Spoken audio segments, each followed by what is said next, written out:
Aujourd'hui, on reçoit un invité qui a eu une histoire absolument incroyable. Il a été embauché pour faire de la big data pour un moteur de recherche sociale. Sauf que très vite, il va s'apercevoir que derrière cette vitrine, l'entreprise pour laquelle il travaille diffuse littéralement des malwares. C'est ce qui s'appelle l'industrie du bundle. Et sans le savoir, vous en avez forcément déjà entendu parler, voire même été victime malgré vous.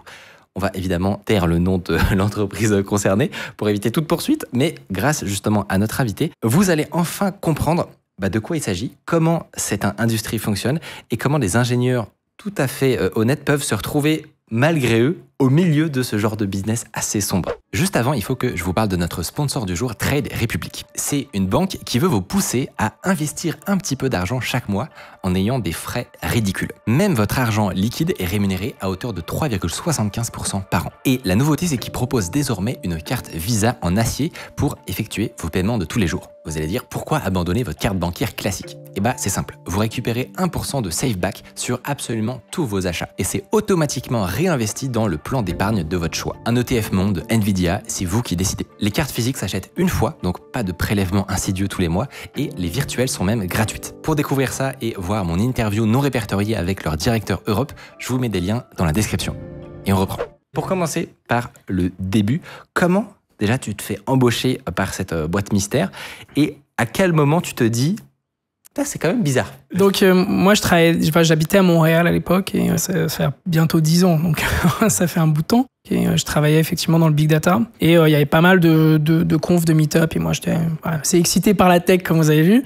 On discute et puis à travers les discussions, je suis contacté par une des personnes qui est là et eux ils avaient le plus gros cluster de Montréal. Et ils avaient une bonne réputation, ils faisaient beaucoup de talk tech.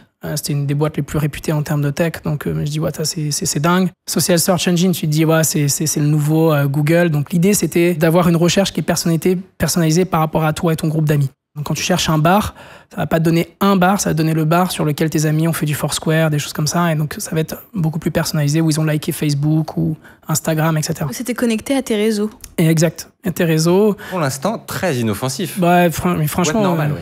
Boîte normale, même super sexy, quoi. Vraiment super beau cluster tech et tout. Donc embauché, machin. Je me pointe le premier jour, c'était vraiment une...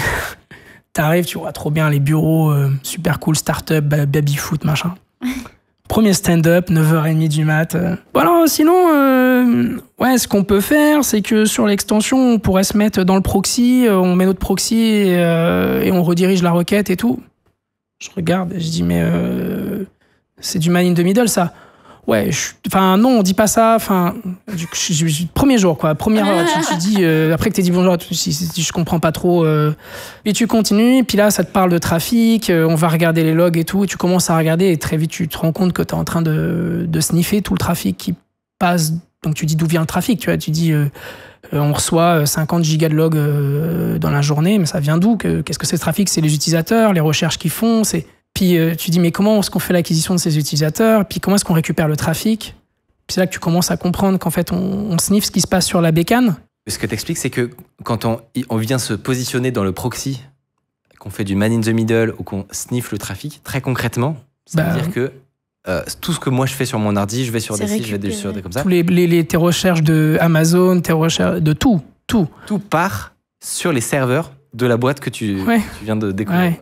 Et au fur et à mesure, tu te rends compte que ce qu'on installe sur la machine, en fait, c'est quelque chose qui va, à chaque fois que tu vas naviguer sur un engin de recherche, que ce soit Amazon, whatever, tu sais, tous les Yahoo, etc., il va prendre le JavaScript, donc l'élément de rendu dynamique du navigateur, et il va décaler les éléments pour injecter ses propres pubs.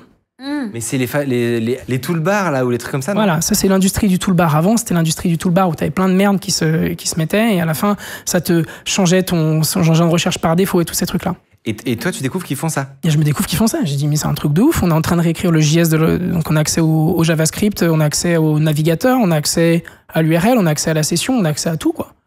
Donc tu te dis, c'est un peu dingue. Et puis là, tu découvres que les antivirus sont un peu après toi, normal. Le premier à venir te défoncer, c'est Google, parce que tu viens lui bouffer son trafic. Ouais. Donc Google, il fait, attends, t'es en train de me dégommer mes ads et mon revenu. Donc, comme j'ai accès à Google Chrome et au store, je te dégage du store. Sauf que tu trouves un moyen d'installer, donc on va en discuter après, et tu te retrouves dans le système. Et quand tu es dans le système, tu as des petits bouts de programme pour les navigateurs qui s'appellent des DLL sur Windows. Donc les DLL, c'est des éléments unitaires pour exécuter des petits bouts de programme. Voilà, pour faire simple. Et donc tu viens et tu dis, je m'appelle, alors j'exagère, c'est pas le nom que ça, mais chrome.dll. Et tu as ce petit bout de Chrome. Donc Chrome, c'est plein de petits DLL. Et t'en as un, il vient, il dit, moi en fait, maintenant, je remplace le truc de Chrome et je suis, ça porte le même nom, .dll. Et à partir de maintenant, c'est moi qui exécute toutes les pages. Oh waouh, il faisait ça. Ouais. C'est une dinguerie. Donc là, tu te mets à utiliser, ce que tu as décrit, c'est des techniques de malware, typiquement. Ouais. Typiquement, c'est ce que tu fais quand tu veux pas te faire détecter par un système, c'est que tu viens switcher un élément qui est régulièrement utilisé, une DLL comme tu dis, et injecter du code malicieux à cet endroit-là. Donc là, on est sur un niveau de fourberie qui est dingue. Et c'est assez chaud quand même. C'est assez chaud, mais tu te fais quand même toper parce que quand tu as ce genre de footprint que tu t'appelles, du genre du VLC, du Chrome, etc., si tu veux, les signatures de tes binaires, donc les signatures des softwares, elles sont assez connues des antivirus. D'ailleurs, c'est comme ça qu'ils font. Ils font une signature des fichiers et ils savent que tel fichier, il s'appelle comme un tel avec telle signature, c'est bon, tu le laisses passer. Donc là, tu as quand même un truc où tu te dis, attends, cette version, whatever, de Chrome, avec ce DLL-là, il est un petit peu chelou, le DLL. Donc tu te dis, comment tu fais pour pas être détecté? Donc là, tu rentres dans un autre niveau. Tu te dis, le seul moyen que je sois pas détecté, c'est que je sois jamais scanné par l'antivirus. Et là, tu commences à avoir des techniques d'offuscation de fichiers, où quand le truc il vient scanner les secteurs de ton disque, alors là, je suis pas très bon, donc je vais me faire bâcher par la communauté hacker, et j'en suis désolé, parce que là c'est mon niveau qui s'arrête. Dans mon souvenir, tu rediriges les blocs vers genre bloc-notes, etc. Le scan, tu rediriges vers bloc-notes et compagnie. Donc en fait, ton DLL est jamais scanné. Oui, c'est des techniques de masquage de backdoor ou de choses comme ça qui sont relativement poussées. Ça commence à devenir improbable d'imaginer que les fameux ingénieurs de la tech dont tu nous parlais savent pas exactement ce qu'ils sont en train de faire. Enfin, ouais, pendant ces stand-up, est-ce qu'il y a des gens qui disent, est-ce qu'il y a des prises bizarre, de conscience ce qu'on fait là, c'est quand même bizarre. Moi, j'étais pas à l'aise du tout. Surtout que moi, je suis passionné de cyber, même si je suis pas un hacker ou je suis pas de la communauté cyber. Donc, c'est pareil, hein, détendez-vous, me bâchez pas, parce que je me suis fait bâcher pour en avoir parlé de cette histoire-là. Mais très honnêtement, ouais, moi, j'étais choqué, quoi. C'était quoi les autres profils des gens? C'est des gens normaux, quoi. Enfin, ces gens, tu vois, franchement, c'est horrible à dire, mais putain, on s'éclatait de fou, quoi. On s'éclatait de fou. T'as des machines enfin, tu fais des trucs de malade. Donc, t'es un peu pris où, effectivement, t'as le plaisir et puis en même temps, t'as la prise de conscience et puis, je sais pas comment t'expliquer, justifier. Je suis mal à l'aise avec ça. Je sais pas trop comment dire. Non, il y a pas de. Ouais, je pense que. Effectivement, justement, c'est pour ça qu'il y a le contexte important. C'était il y a 10 ans. Pour arriver à tout le monde. Jeune ingénieur, etc. Rétrospectivement, c'est plus intéressant, au contraire, de faire ce témoignage-là et qu'on découvre justement c'est quoi les rouages qui font qu'une entreprise qui, de l'extérieur, se part d'intentions nobles, etc., peut parfois cacher des trucs de fou. Et juste pour rentrer un petit peu dans le détail maintenant, parce que c'est ça qui est aussi intéressant, tu parles de pratiques qui sont complètement dingues, d'intrusion dans des systèmes au plus profond. Comment ils distribuaient moi, j'ai envie d'appeler ça un malware, mais comment ils distribuaient le logiciel? Il y a certaines nations, je vais pas nommer parce que je vais me faire défoncer, qui sont très très bonnes en cyber. Voilà, bon, ça, vous savez très bien de qui je parle, plutôt à l'Est. Je n'ai pas donné de nom. Qui ont des gens qui, durant leur service militaire, travaillent dans des unités qui sont spécialisées dans la cyberattaque ou cyberdéfense, et qui, en sortant, reprennent cette expertise et font du biz avec. Y compris vendre des petits bouts de virus qui te permettent ou des petits bouts de système d'offuscation, des choses comme ça, des petites techniques diverses pour un prix, je sais pas, 60 000 balles, tu peux acheter des trucs sur le marché.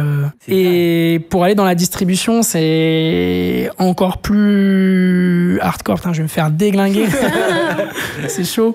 Donc je vais pas donner les noms, c'est pareil des sites, même si je sais que les gens voudront et puis qu'ils trouveraient mais déjà j'en fais déjà beaucoup à venir parler parce que je te jure, c'est quand même assez chaud.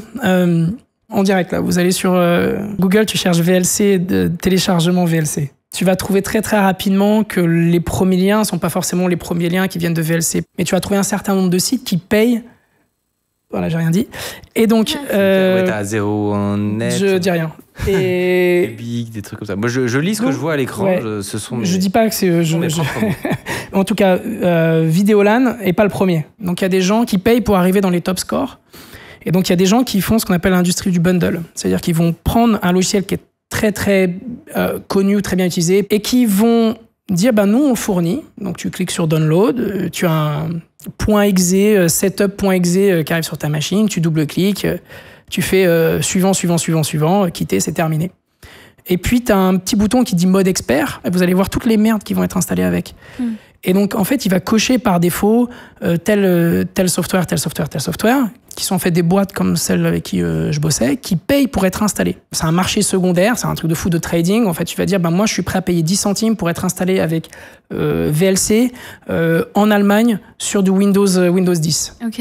What? Ouais, et tu vas dire, mais en Inde, VLC, Windows 10, machin, je suis prêt à payer 2 centimes. Parce que je connais combien va me rapporter chaque personne sur lequel... Chaque profil. Donc en Allemagne, par exemple, je te dis, Allemagne, c'est les meilleurs trafics.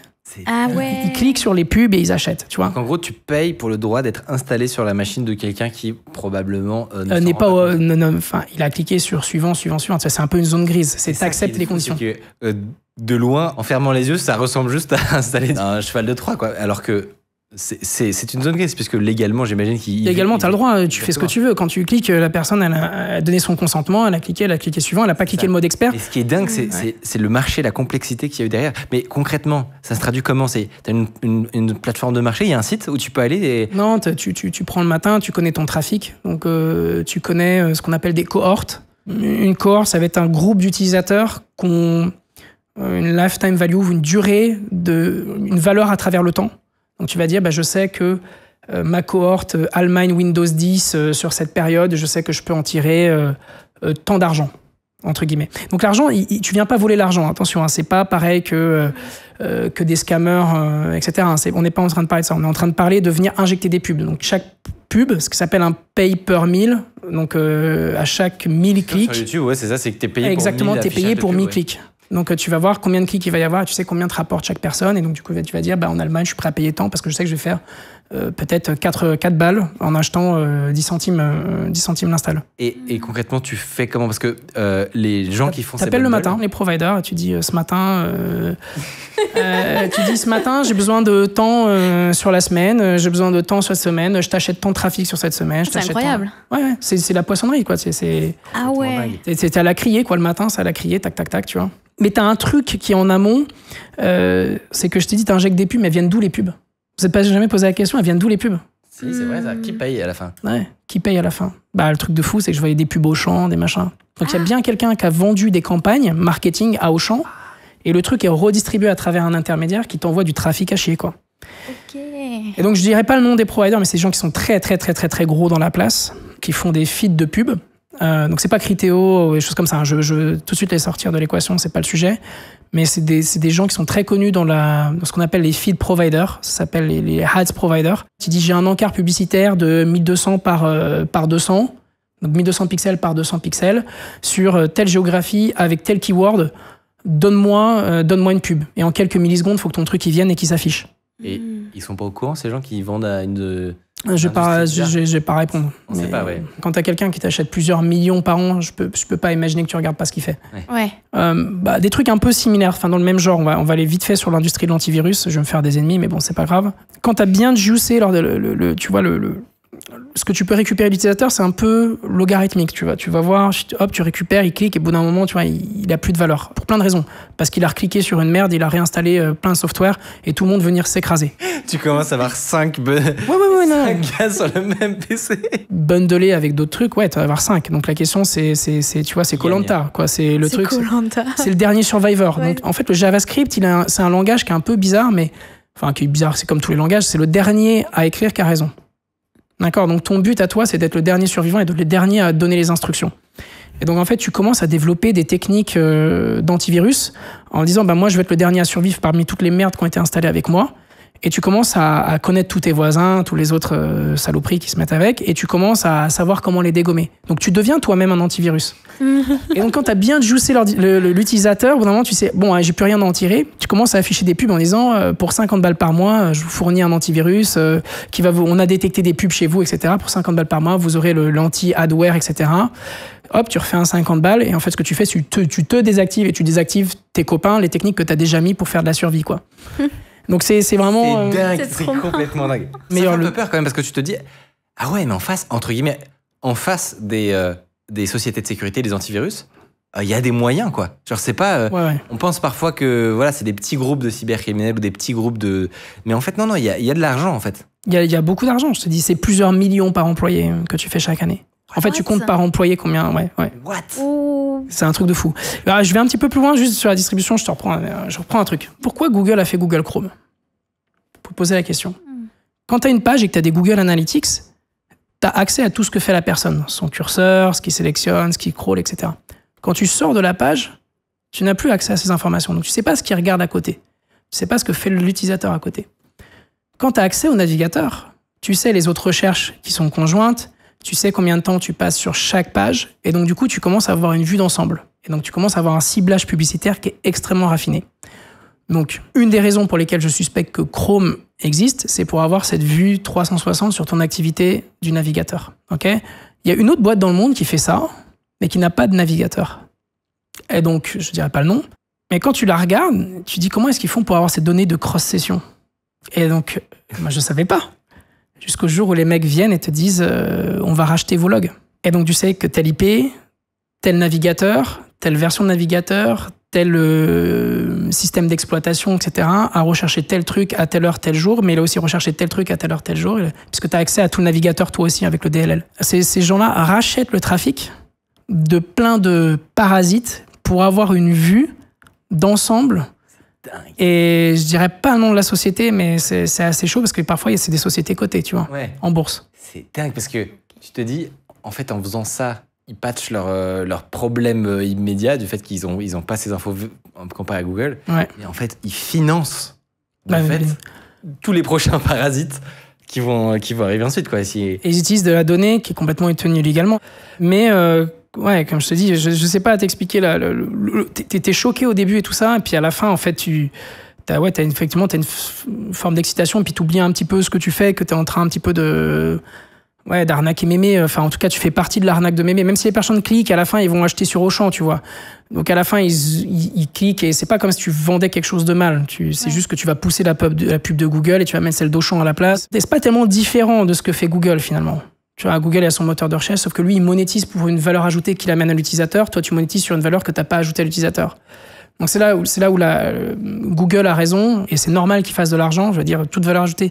Mais de l'argent, là, toi, tu viens un petit peu comme une sangsue, quoi. T'es un parasite, c'est exactement ça. Mais ouais, tu découvres tout cet écosystème et tu te dis c'est assez malsain, et ça brasse des centaines de millions là-dedans. C'est ça qui est fascinant, on a tous ce souvenir un peu lointain de ces histoires de bundle, de next, et on soupçonne pas que c'est genre juste le haut d'un iceberg complètement dingue, avec une industrie qui brassent des millions, qui ont des pratiques qui ressemblent beaucoup à de la cybercriminalité et qui dealent en même temps avec les plus gros poissons de l'industrie publicitaire. Genre, il y a un dossier énorme. Je me permets d'interrompre cette discussion pour un message de la plus haute importance. On aimerait recevoir dans Underscore des profils très précis qui pourraient nous parler des sujets suivants. Petit 1, des technologies développées chez SpaceX, que ce soit des moteurs, du système d'atterrissage, globalement toute l'intelligence autour des fusées. Idéalement quelqu'un qui bosse là-bas, mais pas obligé. Petit 2, sur la détection de fraude par IA dans les casinos et globalement les technologies de surveillance pour détecter la triche en casino. Quelqu'un dont la boîte fait ça ou qui bosse dans un casino, ce serait idéal. Troisième sujet, les search angels.